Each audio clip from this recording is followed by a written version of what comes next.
जी नाजरीन अस्सलाम वालेकुम। मैं राना रियासत अली, हिम्मत मर्दा मदद खुदा।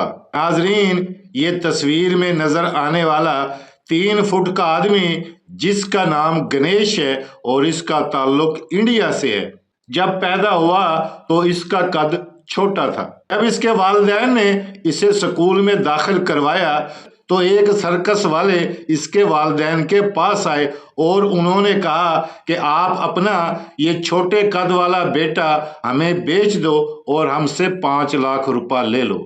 लेकिन गणेश के माँ बाप ने इनकार कर दिया। गणेश ने जब ये सर्कस वालों की बात सुनी तो गणेश को बहुत ज्यादा दुख हुआ कि मेरी 5 लाख रुपए कीमत लगाई गई है। तो गणेश ने उसी वक्त फैसला कर लिया कि मैं जिंदगी में इतनी मेहनत करूंगा और दुनिया को दिखाऊंगा कि कद छोटा हो, बड़ा हो, काला हो, गोरा हो, कोई माने नहीं रखता। आप मेहनत करें और कामयाब होकर दिखाएं तो दुनिया आपकी तारीफ करेगी। तो गणेश ने दिल लगाकर पढ़ना शुरू कर दिया। गणेश ने इरादा किया कि मैं एक कामयाब डॉक्टर बनकर दिखाऊंगा और गणेश ने अपनी तालीम जारी रखी। और जब गणेश ने MBBS करने के लिए अप्लाई किया तो मेडिकल काउंसिल ऑफ इंडिया ने गणेश की दरखास्त मुस्तरद कर दी, सिर्फ इस बुनियाद पर कि तुम्हारा कद छोटा है। गणेश और उसके भाई को दुख तो बड़ा हुआ, लेकिन गणेश ने हिम्मत नहीं हारी और हाई कोर्ट में दरखास्त दायर कर दी। और कई पेशियों के बाद हाई कोर्ट ने भी गणेश की दरखास्त मुस्तरद कर दी।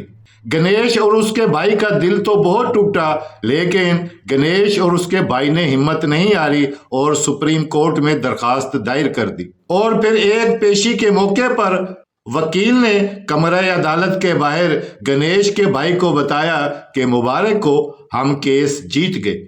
गणेश का भाई अदालत के इहाते में बैठकर 2 घंटे रोता रहा और ये रोना दुख का नहीं था, बल्कि खुशी की वजह से आंसू निकल रहे थे। और फिर गणेश ने MBBS किया और आज गणेश एक डॉक्टर है और उसी इदारे में मेडिकल ऑफिसर की ड्यूटी अंजाम दे रहा है जिस इदारे से गणेश ने MBBS किया है।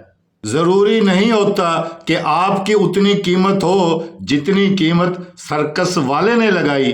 आप अपने अंदर इतनी हिम्मत पैदा करें और इतनी मेहनत करें और एक कामयाब इंसान बने कि आप अपनी कीमत लगाने वालों को ही खरीद लें। आपकी इस 3 कद के गणेश की कहानी के बारे में क्या राय है, कमेंट में लाजमी बताइएगा। आप सबका बहुत शुक्रिया।